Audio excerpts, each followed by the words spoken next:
Hi, I'm Michelle from Lab Muffin Beauty Science. I'm here with Dr. Davin Lim and PK from Deciem. Hi Can guys. you Hello, everyone. introduce yourself, PK? For sure. Hello, everyone. This is Prudvi Kaka. I'm Chief Scientific Officer at Deciem. Been with the business for about 7 years. With a pharmaceutical and biotechnology background. So we have a whole bunch of questions that I gathered and Davin gathered from people who love Deciem, mostly. I think a lot of people love Deciem. I think your products have reached so many people. I think one of the most burning questions I've been asked is, or I've been asked to ask you, is do you use your own products? Do you use Deciem products? Of course. I do use I use two products, Buffet and multi-peptide serum for hair density. Do you have like a proper skincare routine? Like, I know a lot of people who use Deciem products use like 20 products. True. No, I'm a minimalistic guy, so just the two products. um, Who does most of your formulations? So tell me a little bit more about your work. Your background is science, or yeah? Yep. So formulations are all done by a team of people here. Yes. We're a multidisciplinary team. We're about 30 people in the R&D here at Deciem. So we got physiology experts, we got formulators, we have regulatory, clinical, microbiology, analytical. So all of us together, we create formulations. So my background being pharmaceuticals, I come from fundamentally the chemistry, chemicals, formulations. Right. So that's how everything kind of started. Right.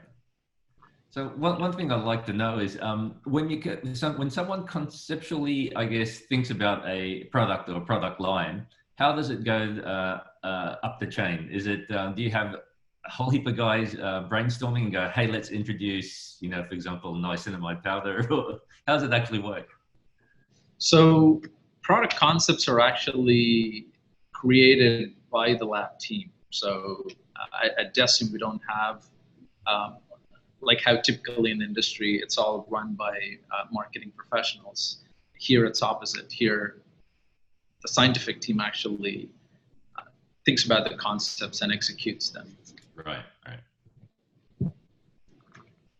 Michelle, do you have any questions? how did you get into formulating skincare, I guess? So part of the pharmaceutical degree that I finished, in one of the years, we had the course of cosmetic formulations in specific. So that was the time that it gained a lot of interest, and I started to follow skincare industry, ingredients, products, and that's how like everything started to flow. Cool. And so what does your R&D department look like, I guess? Like how many people are in it? You mentioned a bunch of different roles. Yeah, so scientific team here is branched into three functions: R&D, regulatory, and quality. So R&D, again, the disciplines that I mentioned, physiology, research and development, which is formulations and specific, regulatory, analytical, microbiology. So it comprises of a group of professionals together. And I don't know if this is too detailed, but how many of you are there? So in R&D, we're about 30 people. And in general and scientific team, we're about 90 people. And when I first started Deciem, I was the only one.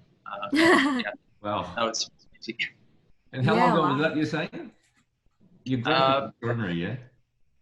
What's that? Your growth is extraordinary. So how long ago was Yeah, that? that's all just in 6 to 7 years. Wow. So we also had a bunch of really specific questions that people had about particular products. Again, one of the biggest ones is, when will you release chemical sunscreens? Yeah, we constantly keep receiving that question. So we're really working hard. We're planning to launch it for next summer. And can you give us any like sneak peek details about them, or is that all under wraps? For sure, I can just give some brief details about it. It is a hybrid. It does contain chemical and physical sunscreen filters.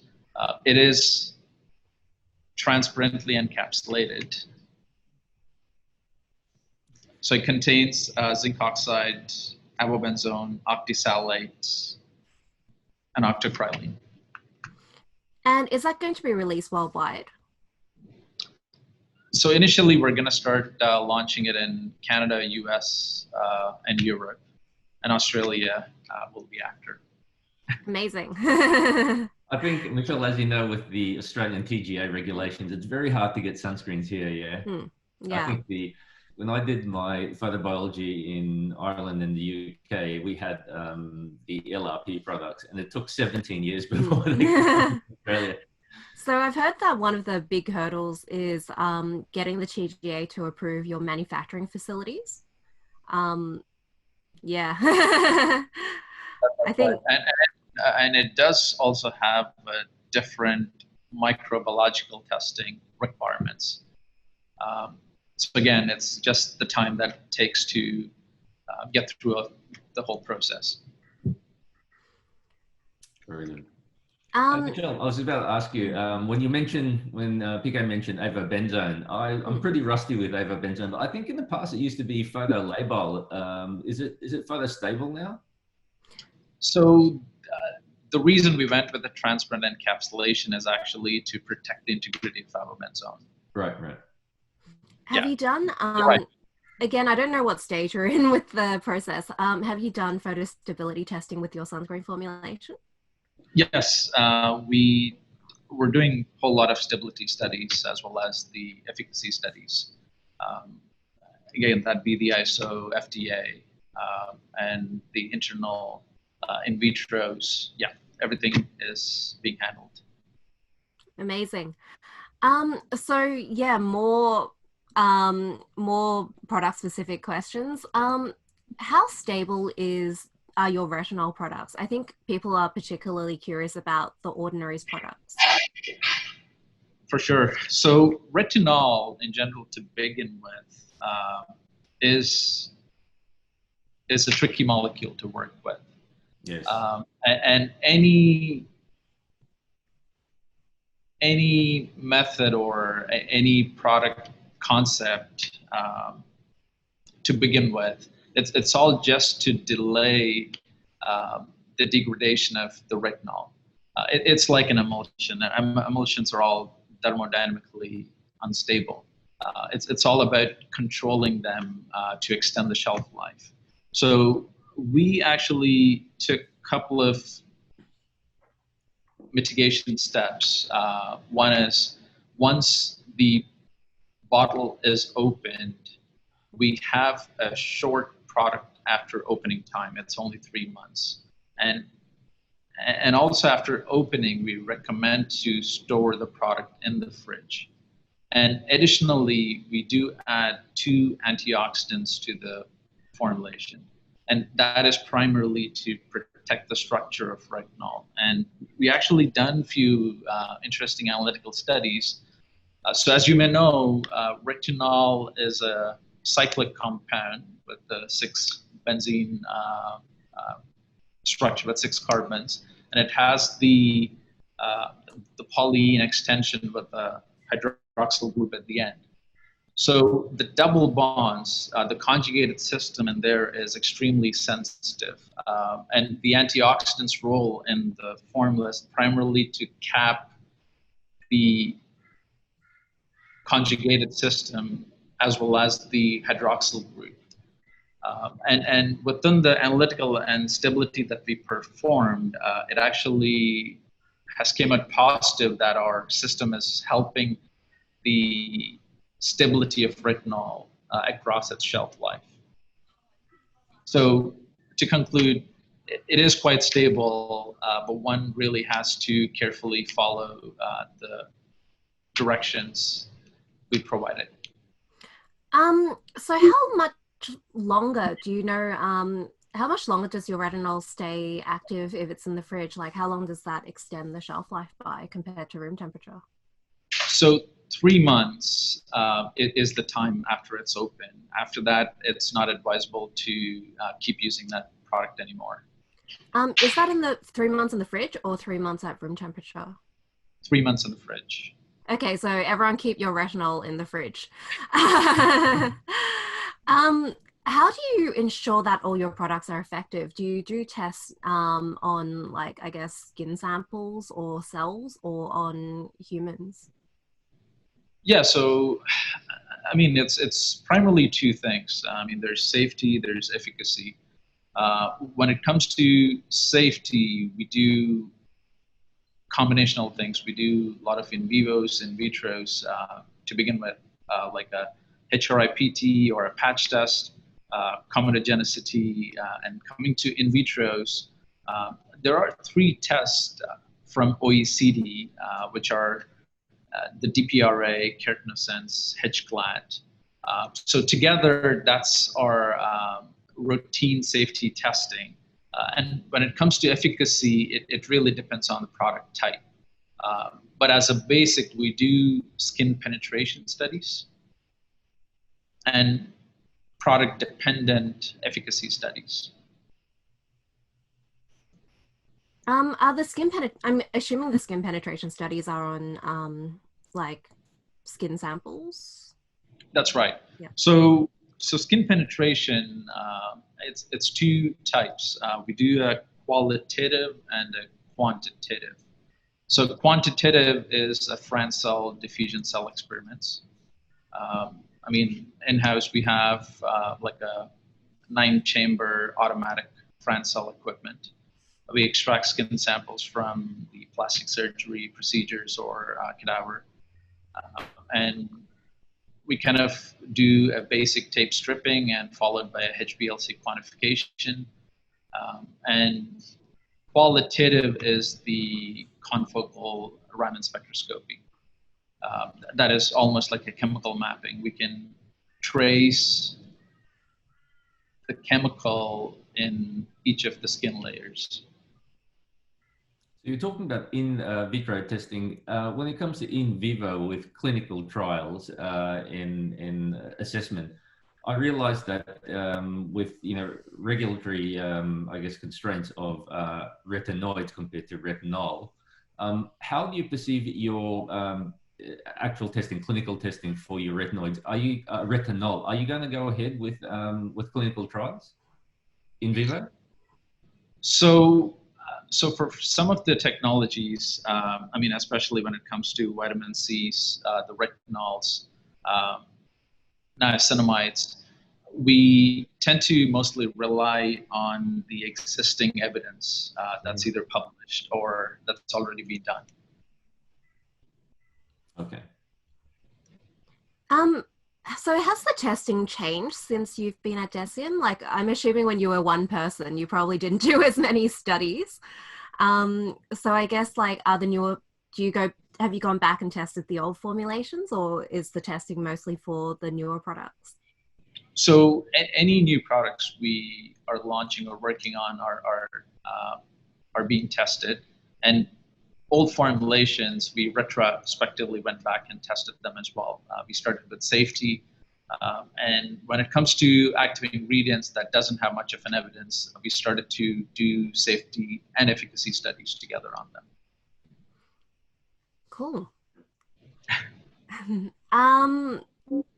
So we also had a bunch of questions about product interactions and, like, very specific, I guess, sciencey questions.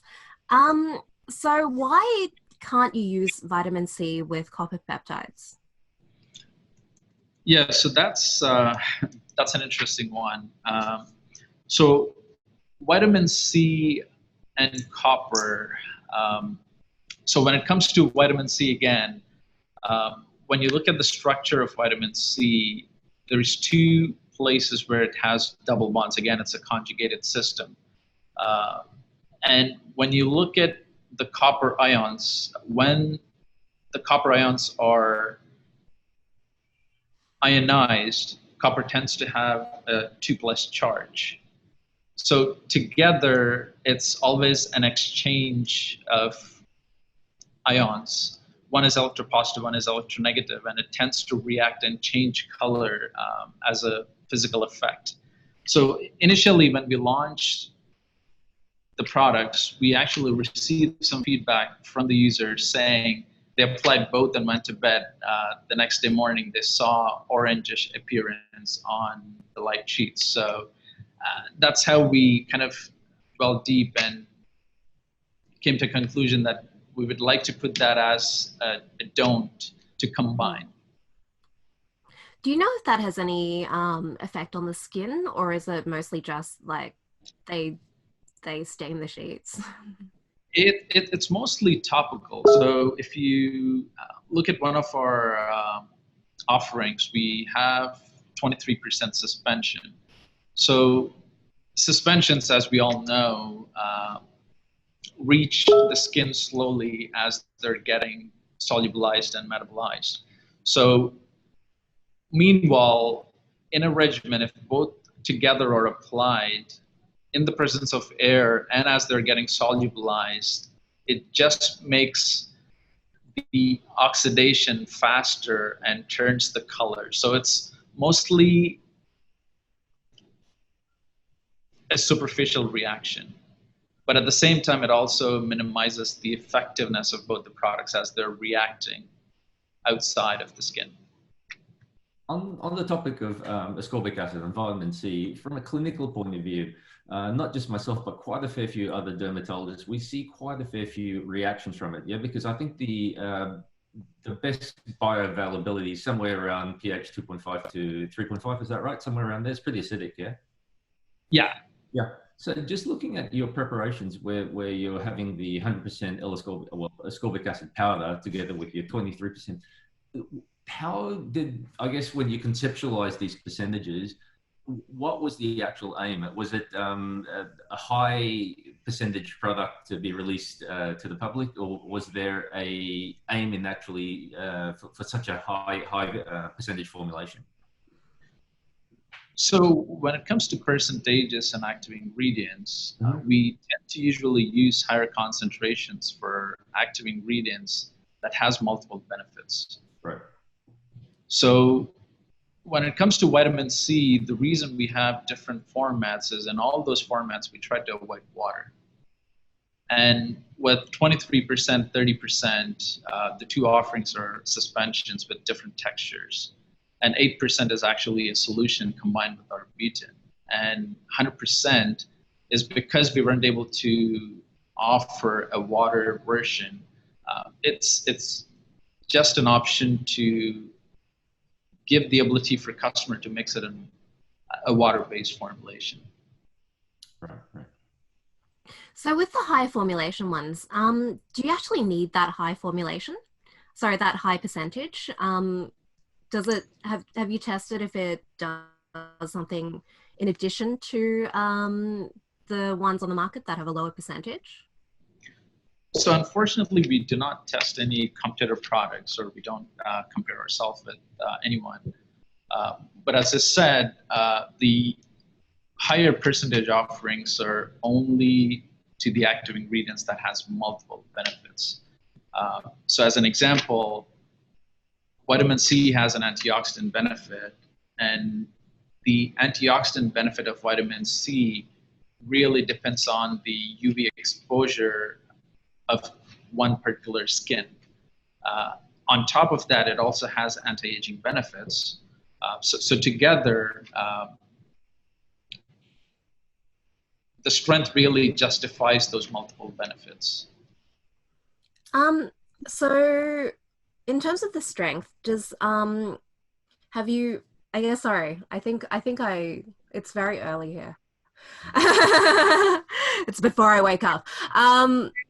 So does the have the higher percentages been tested to have a higher effect, than, like, I guess, because most of the studies on vitamin C that I've seen have been on like 10%, 15%. If I may add something, it's as a derm, we see the clinical effects of high percentage or high concentration, yeah. And we're well aware that there's a skin, everyone's an individual, obviously, and everyone has a different threshold. But generally speaking, for example, when we're looking at kojic acid, generally speaking, anything more than 2% will cause an irritant or increase the incidence of an allergic contact dermatitis. Ascorbic acid is another thing which we're very mindful of, because when I guess patients are layering things and when they're using things like powerful retinols, even prescription retinoids, they start layering the potentially irritating formulations.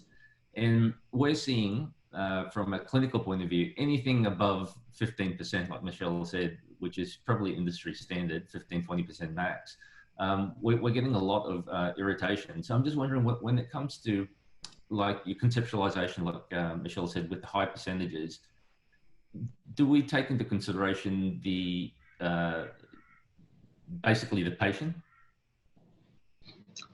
Right. So, I mean, first to begin with, when we start conceptualizing a percentage, it really depends on multiple factors. So, one being the penetration of the active ingredient, and then the half-life of the active ingredient. So one of the published literatures well explains that when an ascorbic acid used at 20% is explained as the highest concentration that's actually tested on. But that actually depends on the skin type and the penetration and the format of the product. So it's really multiple things together, and ascorbic being a nutraceutical ingredient, when it comes to a margin of safety calculations, or when it comes to a NOADL, which is the adverse reaction limits, it tends to show positive results even at higher concentrations. So it's really blending multiple things together here. I understand. So why did you decide to release 100% niacinamide powder? So I had a lot of people asking me this. So with the vitamin C, obviously there's a stability issue. So mixing it yourself does help a lot. But with niacinamide, I don't think it does have the same issues. So what was the motivation behind that one? Sure. So niacinamide is one of our best sellers. And with the 100% offering, our intent was to not promote to say more is better. It's only to offer a format that can be used with different textures. And we also provided a detailed mixing guide, which we've extensively tested on our site. And just to be transparent here, we are taking the feedback into consideration, especially what you provided was really great. And we're actually coming out with a specific scoop specifically for niacinamide and ascorbic acid separately. So again, the intent was to provide a format so that one can mix in different textures. So with the mixing and the testing, have you tested what the skin penetration is like mixing with different ordinary products? Yes, we did. So we actually did the patch test as a safety practice between the combinations we suggested as well as the absorptions. And it did show the positive results in both the cases, as in not irritant and penetrating. Yeah. Did you do that with L-ascorbic acid as well, especially with the irritation? And how long is that irritation test for? Is it just like how many applications? So we always start with the patch test, which is just 48 hours, and we then do HRIPT, which is like a 1 month long study.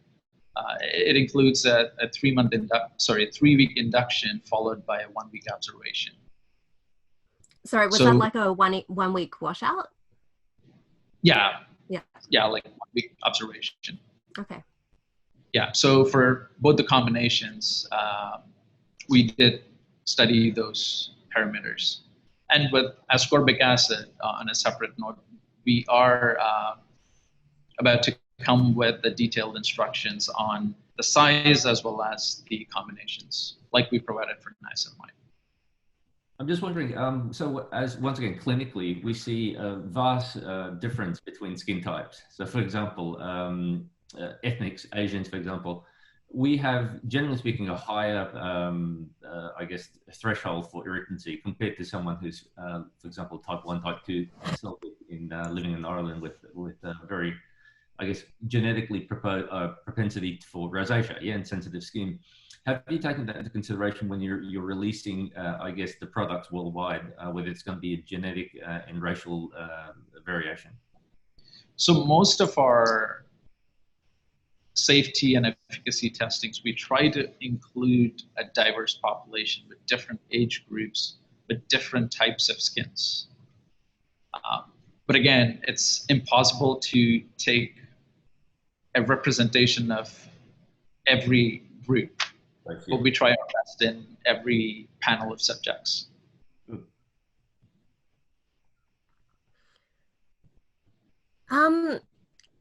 So why can't you use the niacinamide and the vitamin C together? Is that again just a user feedback reasoning? So it is a user feedback, and as you know, few experts actually published some good observations when niacinamide and ascorbic acid are combined. It is actually indeed reversible, but it's reversible in a beaker.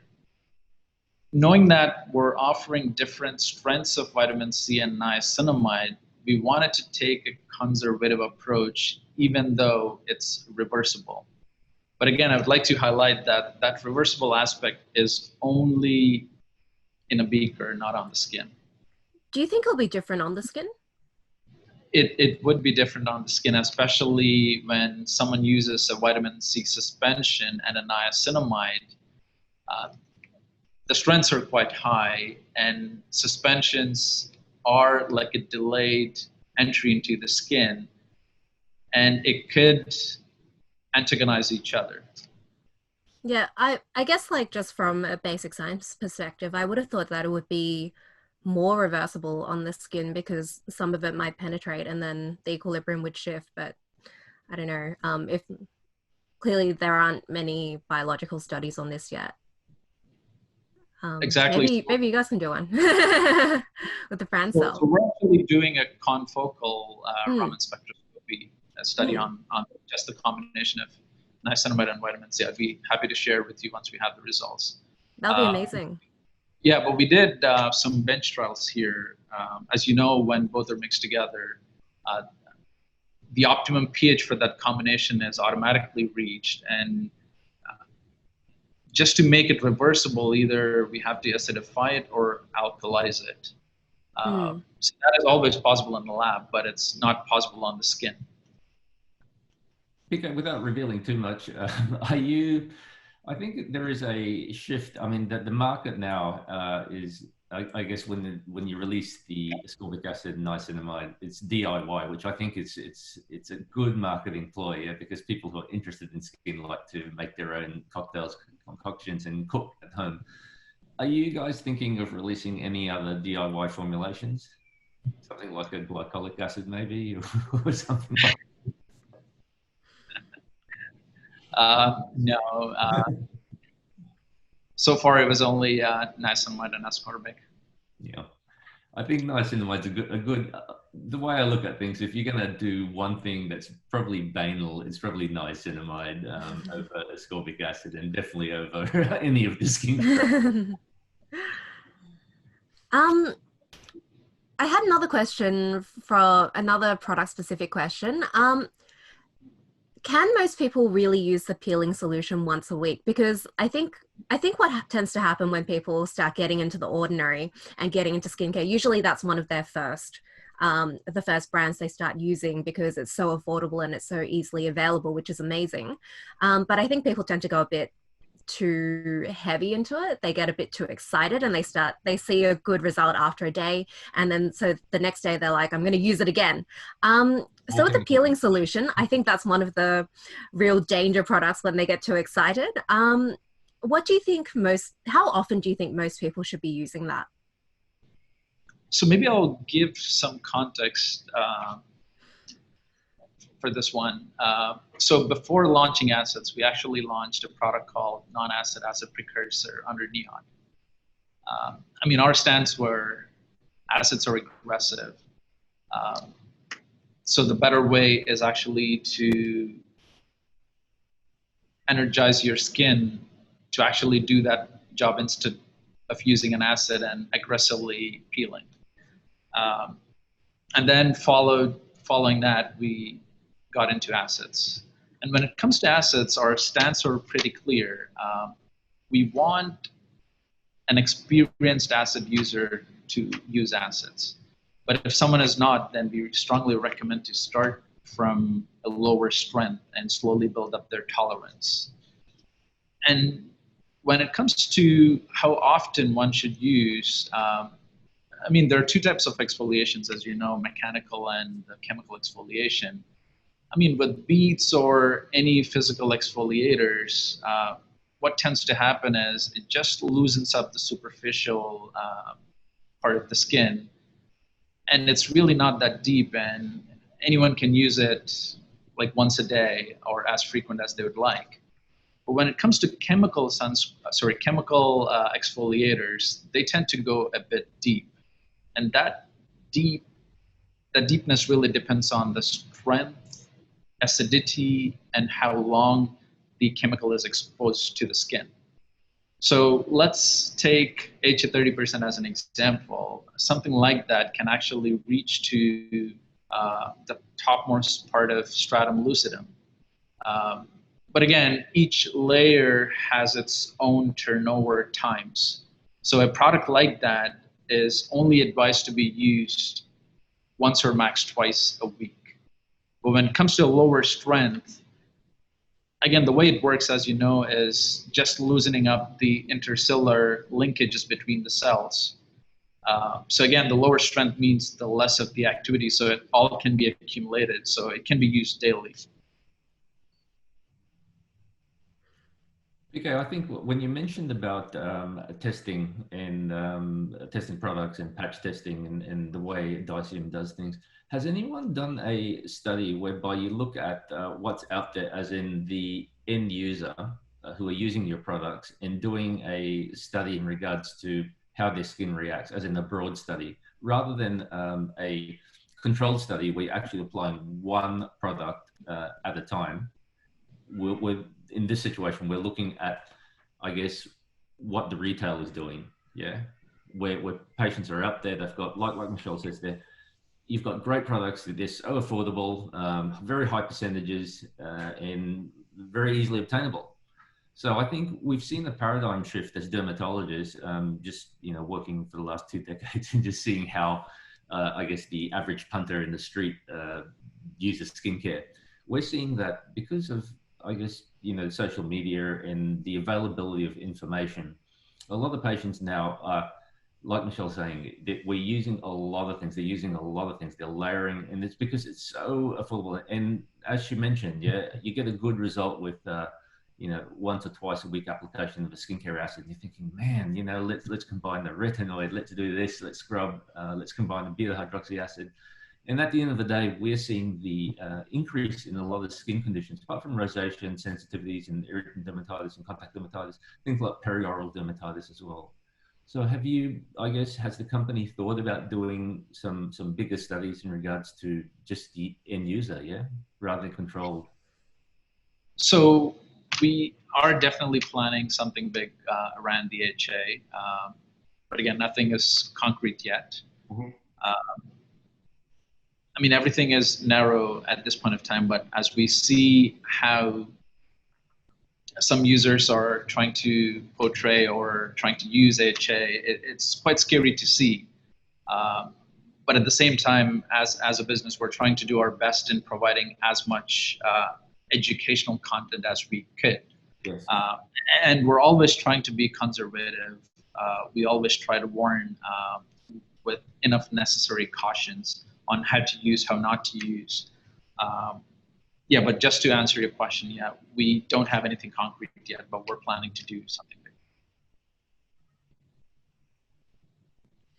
Michelle, what are your thoughts? Yeah, I think one of the things is that people have told me about the Deciem's website is that there's lots of information on there, but it's a little bit hard to navigate. So I think maybe it is a matter of educating the consumer better about not getting too excited and not just like buying everything and putting everything on at once, which is really hard because that is human nature. But I think, yeah, sometimes they need to be told. I think that old saying with the Spider-Man stuff, with the formulations, your high strength, and with power comes responsibility. So. Yeah, so let me see what questions people have asked that I haven't managed to ask yet. I think you pretty much covered why can't copper amino isolate serum be used with other products. So, well, you mentioned the vitamin C. What other products can't the copper products be used with? We usually say not to combine them with direct acids as well. That's again, peptides are usually sensitive to different pH conditions, whether that be acidity or the alkalinity. It also really depends on the strength of both the combinations. Because we have some strengths around 5%, 10%, and peptides being at a good level, there is a potential that acids can hydrolyze the peptides. But at the same time, we also put a note saying if someone used it and if they're seeing good results already, then they don't need to separate them. But if someone is starting fresh and they're trying to use both together in one regimen, then we usually tend to provide that caution saying not to combine. Another question that people had was why aren't there many gels or creams from The Ordinary? So most of your products are very watery serums. Yeah, so we tend to more focus on the safety effectiveness of the formulations, and we try always to keep them minimalistic. If you look at most of our Ordinary products, I don't need to say, they're extremely minimalistic. They're stripped down to just the bare minimums of what a formula can have. And we don't usually focus on textures. And in the case of vitamin C, the only reason we have two different textures is because of the grittiness, where 23% is slightly gritty and 30 is more towards the velvety texture, only because they're suspensions. So with the stripped down formulas, have you ever done any efficacy testing on a gel formula versus the serum? Because in the literature, there's lots of ingredients where having a gel formula helps. So like azelaic acid, for example, works better in a gel formula.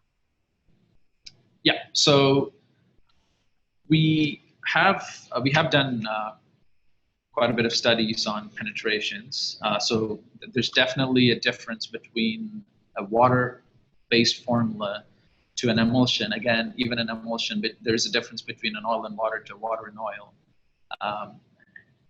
And there's also a difference between different type of oils used within formulas because the polarity difference.